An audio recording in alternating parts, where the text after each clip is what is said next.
It feel like it, right? Hey, coach, you ready? Go.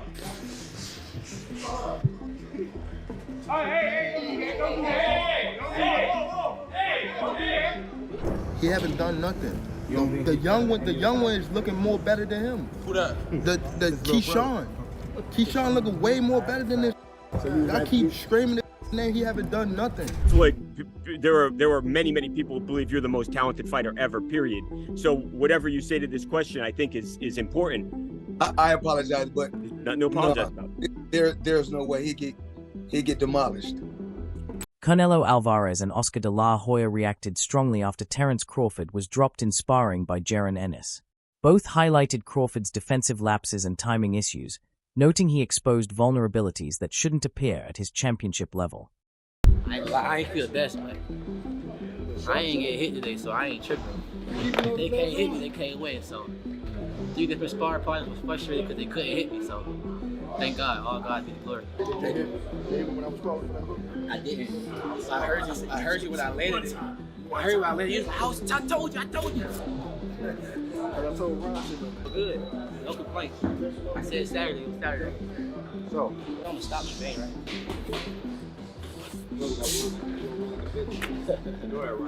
I don't know what he gonna do. Some say he gonna run, some say he gonna press me. I'm good, bro. Good pace, controlling the pace. Thank you. They looking for an excuse. That's what you're saying, coach. They looking for an excuse. Well, shit, they gonna start making them. They better start making them. Let's go, Real. They better start making them. They looking for an excuse already, champ. He's like a world champ. He amazing. He from Cali. He amazing. He back. While Canelo Alvarez praised Crawford's abilities, he emphasized that showing such weaknesses could prove dangerous at the elite level. He also demonstrated the correct footwork and counterpunching technique. It's light. The jab goes like this. This is exactly how the jab goes. Jab. This is called a 1-2. Boom, boom. You bring the hook with it. You can go to the body. Jab. This double jab. Triple jab. Short hook. Wide hook. Short hook. Wide hook. You go to the body.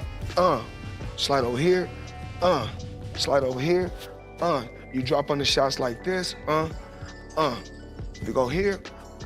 Here. Here. Back with the jab. Down to the body. Terence Crawford and Jaron Ennis share a distinctive bond in boxing. Though they operate in separate weight divisions and employ different styles, they are frequently spotted training alongside each other.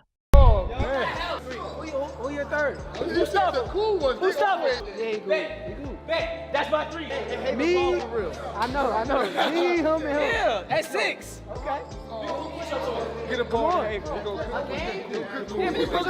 game, right? Man, I'll bet some push. You not scoring shit. I don't like how he's gonna be up to him. Yo. You gonna stop pushing me, man. What's wrong with this nigga? He not doing shit. He not scoring. I'm not scoring. He might not score. That's how I know he gonna lock your ass down. I already know how you play, little nigga. And then, cuz you too little. I can do this shit. Are you guarding me? Yes, nigga. Okay. Yes. All you gonna do is do all this running. You gonna do all this running and try to shoot. Go watch Steph Curry. Go watch Steph. When I say you gonna do all that running and try. Their bond has remained positive, but sparring at this intensity naturally reveals flaws. The knockdown also showcased Jaron Ennis's development as a fighter celebrated for his ring IQ and knockout power. Ennis has been consistently progressing in training camp sessions. Has training with Shakur and Bud Crawford done for you in your career as a fighter? Yeah, man, started off with Shakur, like literally, like he kind of like, in terms of getting that real elite experience and sparring somebody so talented and so skillful, being blessed to be around somebody like that, you know what I'm saying? He really carried me throughout my amateur career. You know what I'm saying? He's professional. He already went to the Olympics, so he helping me with that. Then he's going pro. He's the top prospect. He's everything I'm in right now. So being alongside everything, like I'm saying, I'm going back to my little 3-round fights, amateurly, and I'm looking at these guys like, y'all little dudes, like, y'all ain't doing nothing I'm doing. I'm training with real professionals that already went to the Olympics and everything. Y'all can't fuck with me, you know what I'm saying? And that's how I transpired to be the top prospect, the Olympic hopeful and stuff like that. Cause like being around Shakur got me to meet, you know, Jay Prince and Terrence Crawford. It got me to meet the gold medalist back in 2016 at 141 pounds, you know what I'm saying? He got me around so much elite stuff that I took in, I made myself better. You feel what I'm saying? That it's outside of just me and him sparring. You know what I'm saying? Like, he really carried me throughout my amateur career for sure. And like, me meeting Terrence Crawford is really like another blessing that God is just keep blessing me, because I had somebody to carry me through my amateur. Now I'm a top prospect professionally, all that. Now I got somebody else that's already a world champion. It's like every level I get to, I meet somebody that I really like take in that's already like 3 or 2 steps ahead of me. You know what I'm saying? So it's really a blessing, and that's why every time like after a fight, I always say, I'm just living this out. I don't got no plans with professional boxing.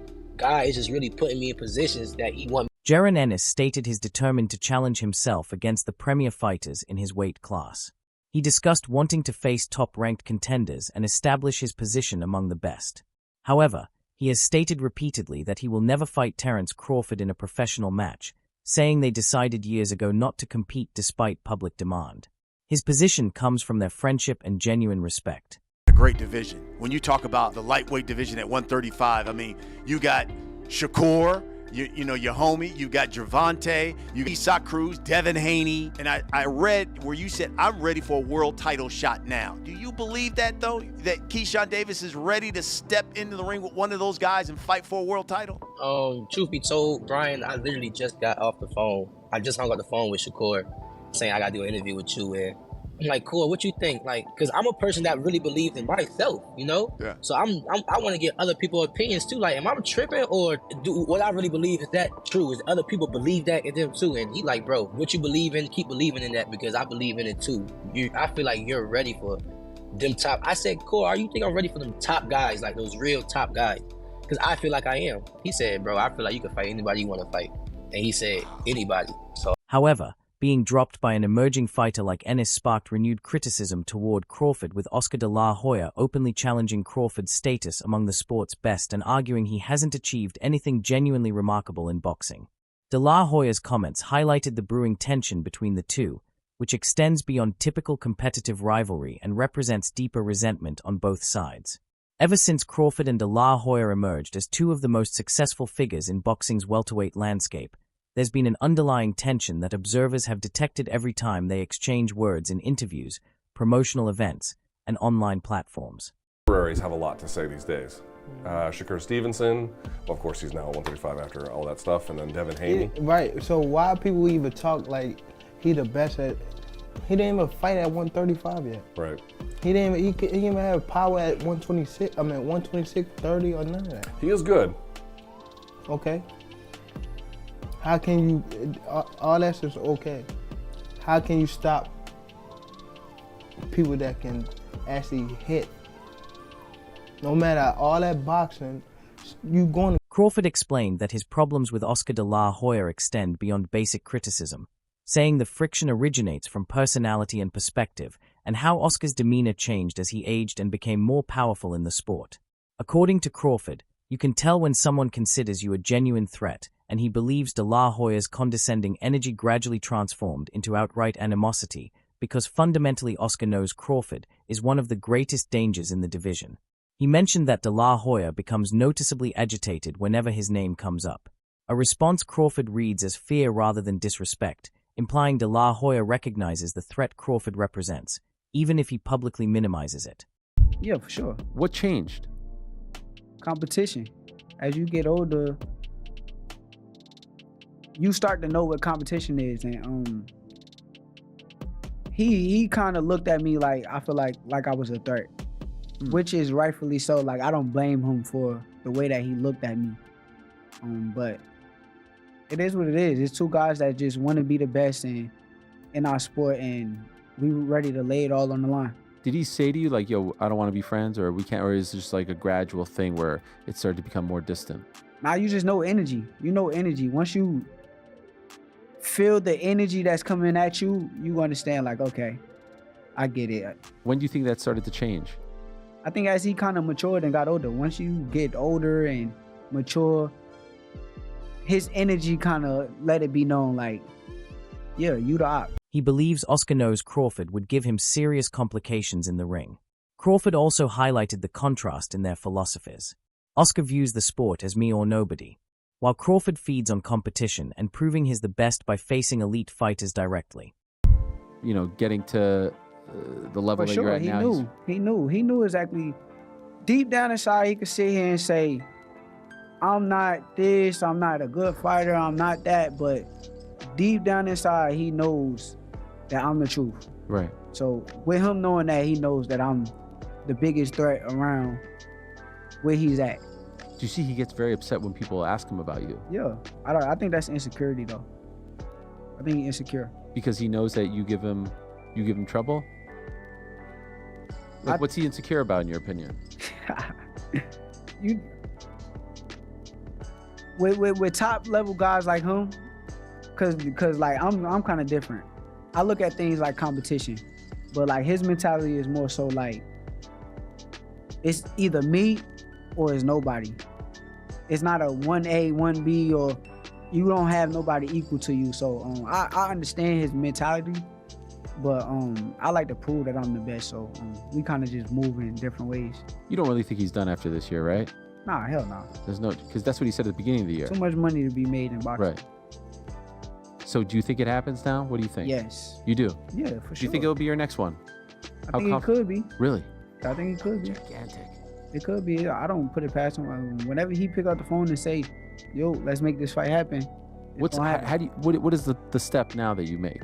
Like in terms of trying to get this done?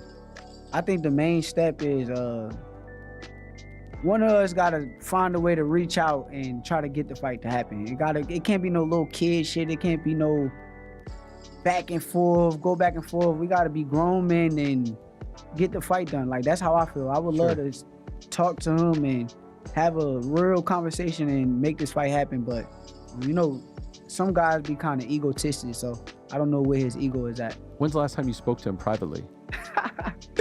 I mean, bro, just like he crazy. Like he'll DM me some crazy shit and then like what? I don't even want to say it. Like smack talk? Yeah, he talk crazy. Me and him got like DMs of just going back and forth all the time. Yeah. Recently?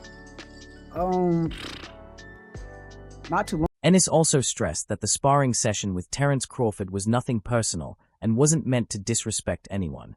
It was simply part of standard training and preparation. Ennis frequently discusses his enduring friendship with Terence Crawford as something stronger than just two fighters in the same sport. They first met as amateur boxers, training and sparring together in gyms when they were younger, and over the years developed a relationship grounded in common experiences and mutual respect. Their connection extends beyond the ring. Ennis has said they grew up witnessing each other evolve and overcome obstacles together, with Crawford even providing encouragement during difficult personal situations earlier in his life. The junior worlds, you know, when you go overseas and you fight, I'm like, he just won the junior worlds for real? I'm like, okay, so he should be nice. So long story short, he get there. I see him, right? So, you know, he light-skinned, you know, curly hair.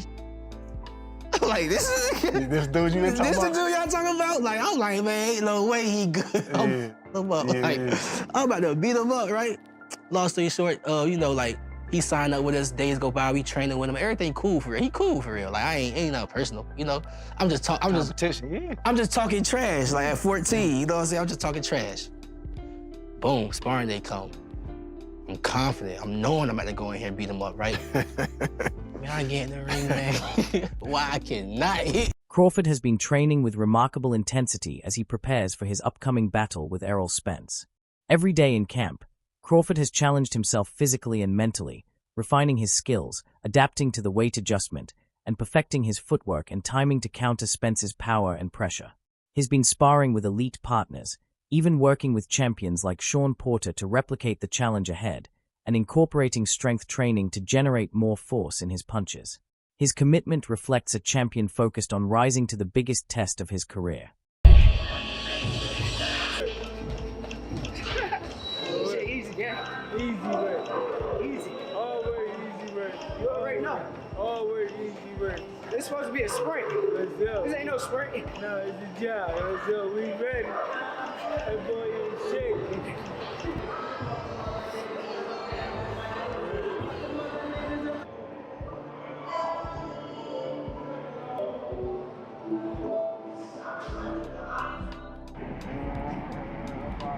About watching put in some real pain.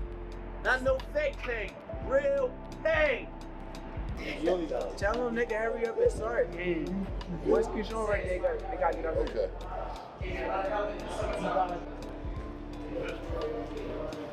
Real small, gang. Hey, wait, you see this shit? This shit don't stop, bro. Look, I have to get out the pit, did it? Right or wrong?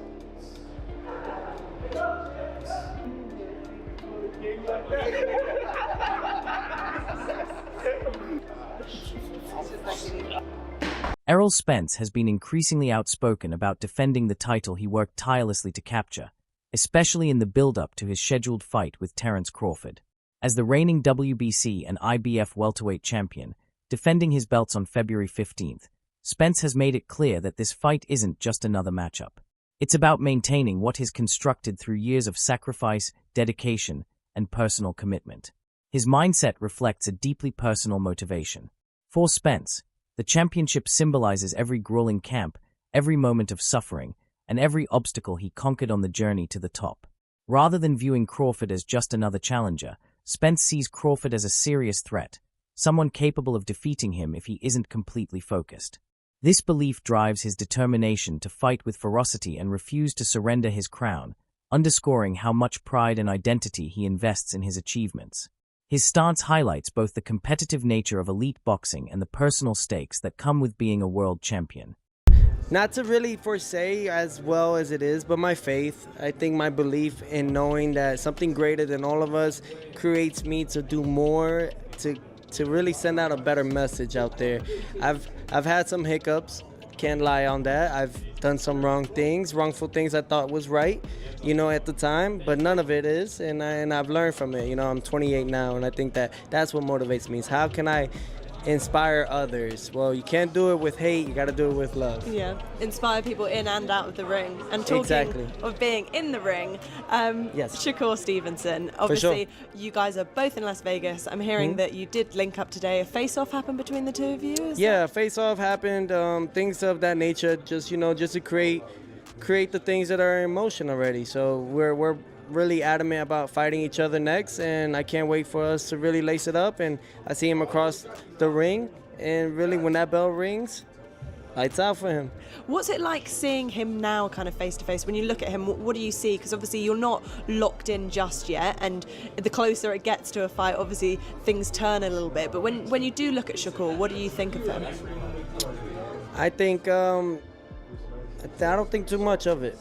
I think that he believes in himself. That's one thing. But I'm here to destroy his dreams and all that he wants to do and become. You can't take this from me. I worked very hard for it. I've bled for this, and I'm not taking nothing from him, but I just believe that what's gonna happen next is for destiny in the boxing ring to decide. How close is the fight between the two of you, and when could we kind of expect to see you two face each other? I'm ready to fight. Honestly, I could fight tomorrow. I've been staying in the gym. I've been really serious about my work ethic, everything. I hear people say this and that, and those are naysayers. I've done very well for myself at just this short period in time. Errol Spence moves through his pad work with devastating intensity. Each strike clean, calculated, and loaded with speed and power under the watchful eye of legendary trainer Derek James. Spence stays locked in, his focus laser-sharp, his movement fluid and purposeful. James keeps the tempo demanding, pushing Spence to maintain accuracy and discipline with every punch he throws. This session isn't just routine. It's a display of serious preparation, showcasing Errol's fierce dedication to refining his craft and pushing himself to be ready for the massive challenge that awaits in the ring. The sparring incident where Jaron Ennis reportedly dropped Terence Crawford has sparked debate across the boxing world, especially as comments from Oscar de la Hoya and others continued to fuel discussion. Fans and analysts alike are divided over what it means for Crawford's standing. Some see it as a learning moment in training, while others view it as a sign that he needs to tighten his defense and prove himself against top competition. Shakur is a very talented, skillful, technique fighter. Yeah. You know, can't take anything away from it. However, scared to get hit. Scared to get knocked out in front of the world. Scared to get touched up in front of the world. Are you saying that off of the last fight or just in general? In general. In general. Yeah. In general. Me and Shakur sparred before. We did 3 rounds, and it was just light work. And me trying to figure out his jab. Does he have a good jab? Yeah, he does. But once you pass it, once you pass his jab, it's game. Yeah. It's food. It's lunch food. I am the best. I don't see no contract that says Shakur's name on there. Yeah. So until then, I'm gonna say and talk my stuff. Yeah. And if you want to come that way, then come that way. I mean, you have investors that are with you, and that's great. But they understand that they cannot have you come this way. Because I am too much. What do you think about all this? Drop a comment below and let us know where you stand. Is Crawford underrated, overrated, or somewhere in